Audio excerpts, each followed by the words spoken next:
Sale division and a essential life process. See student, हा जो point आहे हा अतिशय इम्पॉर्टंट पॉईंट आहे. तुम्हाला परीक्षेच्या दृष्टीने सुद्धा आणि भविष्यात सुद्धा तुम्हाला याच्यावरती काही क्वेश्चन्स विचारले तरी सुद्धा हे तुम्हाला उपयोगी पडणार आहे. सो सेल डिव्हिजन म्हणजेच काय, पेशीचे विभाजन करणे ही एक इसेन्शियल प्रोसेस आहे.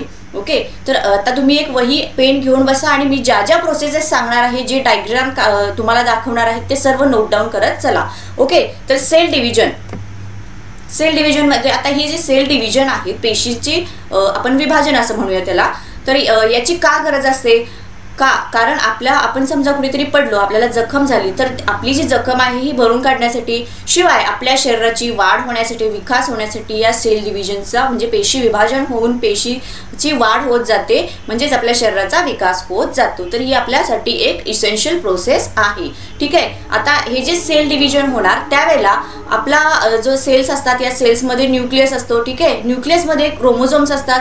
तर हे क्रोमोझोम्स काय करतात, जेव्हा सेल डिव्हिजन होणार आहे तेव्हा त्यांची संख्या दुप्पट करतात. म्हणजे सपोज 2n असेल तर ते सेल डिव्हिजनच्या वेळेला 4n म्हणजे आपली जी संख्या आहे ही डबल करतात.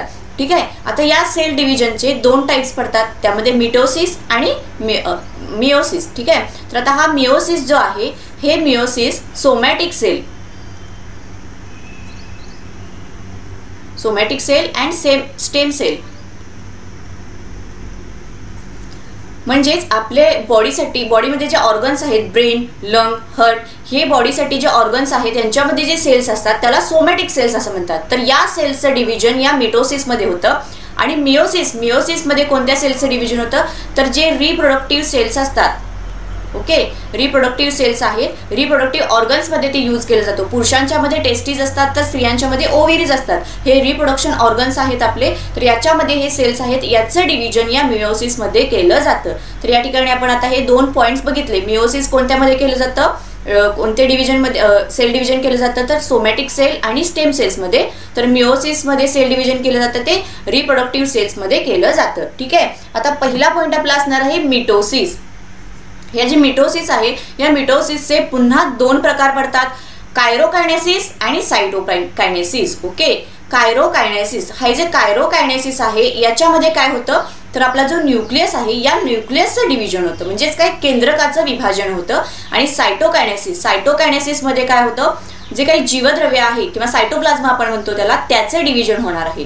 पुन्हा हा जो कायरोकायनेसिस आहे याच्यात पुन्हा 4 फेज आहेत, prophase, metaphase, anaphase and telophase. Okay, तर या 4ही फेज आपण 1 बाय 1 अगदी व्यवस्थित बघणार आहोत. त्याच्यापूर्वी, या सगळ्या फेज बघण्याच्या पूर्वी तुम्हाला एकदा छोटासा सेल स्ट्रक्चरचा प्रिव्ह्यू मी देते. हा या ठिकाणी बघा तुम्ही, हा आहे सेलचे स्ट्रक्चर. तर या ठिकाणी आपल्याला हे सेंट्रॉइड्स, त्याचबरोबर आता इथे असणार आहे मायटोकॉन्ड्रिया. हा जो मायटोकॉन्ड्रिया आपल्याला मागच्या जो पार्ट 1 घेतला त्याच्यामध्ये क्रेब्स सायकल, ETC रिॲक्शन होता. ह्या सर्व रिॲक्शन या मायटोकॉन्ड्रियामध्ये होत होत्या. आता या ठिकाणी आपल्याला न्यूक्लियस, न्यूक्लियोप्लाझ्मा या सर्व गोष्टी गरजेच्या आहेत. तर हे तुम्ही स्ट्रक्चर मी दिलेलं आहे, व्यवस्थित बघून घ्या. कायरोकायनेसिस. ओके, तर कायरोकायनेसिस हा शब्द किती अवघड आहे, तर या शब्दाची आपण फोड करूया आणि हा शब्द आपण सोपा करून टाकूया. See student, kinesis means to break or divide. Okay, to break or divide. And Cairo means nucleus. ठीक आहे, कायरोकायनेसिस म्हणजे न्यूक्लियसचे डिवाइड करणे किंवा न्यूक्लियसचे डिव्हिजन करणे. आता याच्यामधली फर्स्ट फेज आहे ती आहे prophase. Condensation of basically thin thread like a chromosome start. म्हणजे सुरुवातीला काय होतं, आता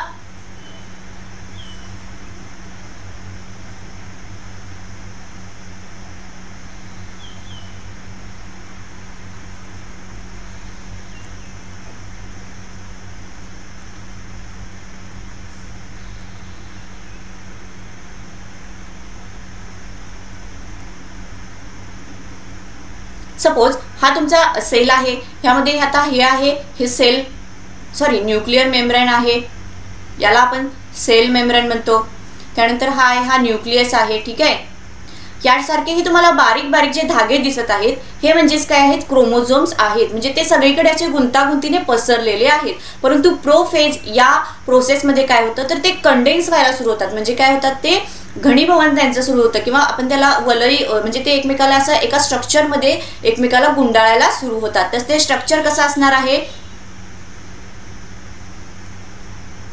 अशा प्रकारचे स्ट्रक्चर असते. या स्ट्रक्चरमध्ये ते एकमेकाला त्यांचं वलीभवनच करायला सुरुवात होते. They become a short and thick and they start to appear along with their pairs of sister chromides. म्हणजे आता मगाशी आपण बघितलं की पेशीचं डिव्हिजन होत असताना काय होतं, तर त्यांची संख्या जर 2n असेल तर तो काय करतो, त्याची दुप्पट करतो, म्हणजे 4n. 4n म्हणजेच काय, तो एक सिस्टर क्रोमाइड्स निर्माण करतो. आता त्या सुरुवातीला जर त्यांनी कंडेन्स केल्यानंतर अशा प्रकारचं स्ट्रक्चर आपल्याला दिसत असेल तर they appear along with their sister chromatids. Sister chromatids जो असणार आहे तो कसा असणार आहे, अशा प्रकारे आपल्याला दिसणार आहे. हा झाला आपला ओरिजिनल आणि हा असणार आहे सिस्टर क्रोमाइड्स, म्हणजे त्यांनी त्याचा डुप्लिकेट तयार केला. ठीक आहे. Then next centrioles duplicate and each centriole moves to opposite pole of the cells. ही जी डायग्राम बघा, याच्यामध्ये हा सेंट्रोइड्स दाखवलेला आहे. हा जो सेंट्रोइड्स आहे हा आपल्यासारखाच आणखीन एक डुप्लिकेट सेंट्रोइड्स तयार करतो and each centroids move opposite pole. दोन्ही ध्रुवांना, वेगवेगळ्या ध्रुवांना ते पोहोचतात. Nuclear membrane and nucleus start to disappear. या ठिकाणी आपल्याला न्यूक्लियर मेम्ब्रेन आणि न्यूक्लियस जो दिसतो हा काय होतो, हळूहळू डिसअपियर व्हायला सुरू होतो. तर ह्या ज्या प्रोसेस आहेत या सर्व प्रोसेस प्रोफेज यामध्ये घडतात. काय होतं, तर जी आपली धाग्यासारखे पसरलेले क्रोमोझोम्स होते, हे क्रोमोझोम्स कंडेन्स व्हायला सुरू होतात. त्याच्यानंतर ते आपल्या सिस्टर क्रोमाइड्सच्या सिस्टर क्रोमाइड्स तयार करतात आणि त्याच्यासकट ते अपियर होतात. त्यानंतर जे सेंट्रॉइड्स असतो तो डुप्लिकेट होतो आणि दोन्ही अपोजिट पोल्सला जाऊन ते पोहोचतात. त्यानंतर जो न्यूक्लियर मेम्ब्रेन होता आणि न्यूक्लियस होता हे हळूहळू डिसअपियर व्हायला सुरू होतात. त्यानंतर पुढची फेज आहे ती आहे मेटाफेज. ही जे मेटाफेज आहे यामध्ये काय येतो, nuclear membrane completely disappeared in metaphase. आता मागच्या फेजमध्ये न्यूक्लियर मेम्ब्रेन जो होता तो हळूहळू नाहीसा होत होता, या ठिकाणी तो कम्प्लिटली वॅनिश झालेला आहे. Then chromosomes complete their condensation and become clearly visible along with their sister chromides. म्हणजे क्रोमोझोम्सने मागच्या फेज मध्ये काय सुरू होतं, कंडेन्सेशन सुरू होतं. तर या फेज मध्ये त्यांचं कंडेन्सेशन हे पूर्ण झालेलं आहे आणि आता ते आपल्या सिस्टर क्रोमाइड्स म्हणजे त्यांनी जे डुप्लिकेट क्रोमाइड्स तयार केला याच्याबरोबर ते क्लिअरली विजिबल होतात. Then all chromosomes are arranged parallel to equilateral plane of the cell. मग या ठिकाणी मी डायग्राम दाखवलेला, हा आपला सेल आहे, हा त्याचा इक्विलेटर प्लेन असणार आहे. तर जे क्रोमोझोम्स आहेत, ही जी आपल्याला गुणसूत्र दिसत आहेत, हे गुणसूत्र आता या ठिकाणी पॅरलल इक्विलेटर प्लेनला म्हणजेच विषुववृत्तीय प्रतलाला पॅरलल असे अरेंज झालेले दिसत आहेत. Then flexible protein fibers are formed between centromere of each chromosome and both centroids. यालाच आपण स्पिंडल फायबर, इन शॉर्ट मध्ये स्पिंडल फायबर हा शब्द आपण पुढे सुद्धा वापरत जाऊया. म्हणजेच काय, आता हा जो सेंट्रॉइड्स होता हे दोन्ही टोकांना गेलेले आहेत. तर याच्यापासून हा जो आपला आहे हा सेंट्रोमीटर म्हणजेच गुणसूत्र बिंदू, या दोघांच्या मधले हे बिंदू असणार आहेत. ठीक आहे. तर याच्यामधून, ठीक आहे, हे दिसत आहे बघा, याच्यामधून हे असे स्पिंडल फायबर तयार होतात. ही जी प्रोसेस आहे ही पूर्ण प्रोसेस या मेटाफेज मध्ये तयार होते. मेटाफेज मध्ये काय काय झालं, न्यूक्लियर मेम्ब्रेन डिसअपियर झाला, त्यांचं क्रोमोझोमचं जे कंडेन्सेशन सुरू होतं हे कम्प्लीट झालं. त्यानंतर क्रोमोझोम्स जे आहेत हे क्रोमोझोम्स कसे झाले, इक्विलेटर प्लेनला पॅरलल अरेंज झाले. त्यानंतर हे जे याच्यामध्ये काय निर्माण झालं, स्पिंडल फायबर तयार झाले. ही प्रोसेस सर्व कुठे झाली, मेटाफेज मध्ये झालेली आहे. आता तिसरी फेज आपली आहे ती आहे ॲनाफेज. ठीक आहे. बघा, ॲनाफेज मध्ये काय होतं, centromere splits and thereby sister chromatids of each chromosome separate. Centromere splits म्हणजे काय, गुणसूत्र बिंदू जो होता तो आता वेगळा झालेला आहे. त्याच्यामुळे त्याच्या पलीकडचा जो सिस्टर क्रोमाइड्स होता त्याने डुप्लिकेट तयार केला होता. हा जो सिस्टर क्रोमाइड्स आहे हा आता एकमेकापासून वेगळे झालेले आहेत. हा आपला सेंट्रोइड्स आहे, हे जे आहे त्याला आपण स्पिंडल फायबर म्हणतो. मध्ये मेटाफेज मध्ये कसं होतं, असं होतं.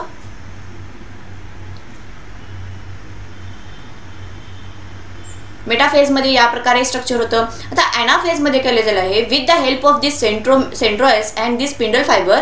यांच्या ह्या दोघांचा हा गट वेगळा केला, हा गट वेगळा केला, इथून इतर वेगळं केलं, इथून इकडे वेगळं केलं, म्हणजे त्यांना वेगवेगळ्या अपोजिट डायरेक्शनला खेचलं गेलं. They are pulled apart of opposite direction with the help of this spindle fiber. आता त्यामुळे यांची जी ही रचना दिसते ही कशा प्रकारे दिसते, the bunch of like bananas. Okay, so these all process done in a anaphase. Then next one it is a telophase. Telophase मध्ये काय होतं, आता हे जे सिस्टर क्रोमॅट्स होते हे एकमेकापासून वेगळ्या डायरेक्शनला खेचले गेले. The chromosomes which are reached at the opposite poles of the cell now start to decondense. पहिल्या फेजमध्ये काय झालं होतं, कंडेन्स करायला सुरू झालं होतं. लास्ट फेजमध्ये काय झालं, जे सिस्टर क्रोमॅट्स अपोजिट डायरेक्शनला पोहोचलेले आहेत ते हळूहळू ते पुन्हा डिकंडेन्स म्हणजे पुन्हा धाग्यांच्या स्वरूपात ते दिसायला सुरू होतात. Nuclear membrane is formed around set of chromosomes reached at a poles. वेगवेगळ्या आता टोकांना हे गेलेले आहेत, तर याच्या कडेने न्यूक्लियर मेम्ब्रेन ॲड व्हायला सुरू होतो. त्याचबरोबर न्यूक्लियस सुद्धा याच्यामध्ये आपल्याला दिसायला सुरू होतो. त्यानंतर आता जे स्पिंडल फायबर मगाशी तयार झाले होते हे स्पिंडल फायबर हळूहळू डिसअपियर व्हायला सुरू होतात. 2 daughter nucleus are formed in a cell. Nucleus also appear in each daughter nucleus and spindle fiber completely disappear. Okay, so this process can be done in this telophase. आता विद्यार्थ्यांनो, तुम्हाला जर हा video आवडला असेल, याच्या पुढचे पार्ट्स तुम्हाला बघायचे असतील तर please go to play store and download the Sahaj Shikshan app and join the science course. Thank you.